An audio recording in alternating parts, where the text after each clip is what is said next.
Hello students, હું Sandeep Gupta sir એજ્યુકેશનમાં આપ સૌનું હાર્દિક સ્વાગત કરું છું. તો વિદ્યાર્થી મિત્રો, આજે આપણે સ્વાધ્યાય 4.2 ના જે ત્રીજો દાખલો છે ત્યાં પહોંચી ગયા છીએ.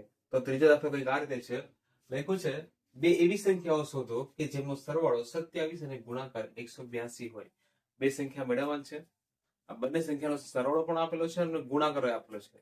તો જો કઈ રીતે આપેલું છે, ધારવાનું શું છે એ જરા જો. ધારો કે એક સંખ્યા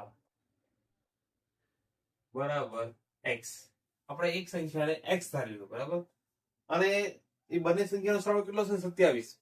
એક સંખ્યા જો x હોય તો માટે બીજી સંખ્યા કેટલી થાય? તો બીજી સંખ્યા બરાબર આના પરથી ધ્યાન આપો, સરવાળો 27 છે, એક સંખ્યા x છે તો બીજી આવે 27 માઇનસ x બરાબર. 27 માઇનસ x આવશે બરાબર. વ્યવસ્થિત ધ્યાનથી સમજવું. અને આ સમીકરણ બનાવવા માટે આ રકમનો જ આપણે વ્યવસ્થિત ઉપયોગ કરવાનો છે. અને તેમનો ગુણાકાર 182 આપ્યો છે. ચાલો કરીએ ગુણાકાર. તેમનો ગુણાકાર છે બરાબર 182, એટલે કે આ બંને સંખ્યાનો ગુણાકાર. ચાલો કરીએ. x ગુણ્યા 27 માઇનસ x બરાબર 182. ચાલો 27 ગુણ્યા 27x માઇનસ x નો વર્ગ બરાબર 182. x સ્ક્વેર એ માઇનસમાં છે, પ્લસ કરવું તો પહેલી બાદ લઈ જાઓ તો શું આવશે? x નો વર્ગ માઇનસ 27x. 182 પોતાના ઘરે છે તો પ્લસમાં આવશે, 182 બરાબર 0. ઓકે.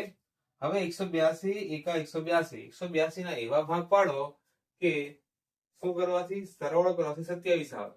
ઓકે, સરવાળો કરવાથી 27 આવે. ચાલો, પાછળ 2 છે એટલે 2 થી ભાગ ચાલશે તો કરીએ. 2 નવા 18, 2 એકા 2 બરાબર. 13 સત્તા તો અહીંયા 7 અને 13, 30 91 અને 13 એકા 13. જરા જોઈ લો તો 7 દુ 14, 14 અને 13 તો 14 ને 13 કેટલા થાય? 14 ને 13 17, 14 ને 13 27 બરાબર. આપણને 27 આપેલું છે. તો 182 ના જે ભાગ પાડશું તો 14 અને 13 આવશે. પાછું બંને શું આવશે? બંને માઇનસમાં આવશે તો સરળ થવાનું છે. -14 -13 બરાબર માઇનસ 27. ચાલો લખી દઈએ ડાયરેક્ટલી. x - 14 અને x - 13 બરાબર 0. માટે x - 14 બરાબર 0 અને x - 13 બરાબર 0. માટે x બરાબર 14 અથવા x બરાબર 13. ઓકે, x બરાબર 13 અથવા x બરાબર 14. તો બંને સંખ્યા શું હશે? 13 14. ઓકે, આમ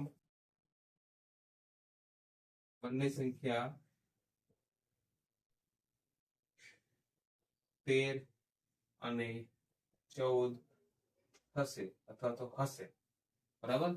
એકદમ ઈઝી. ઓકે, હવે આપણે જોઈએ નેક્સ્ટ વિડિયો.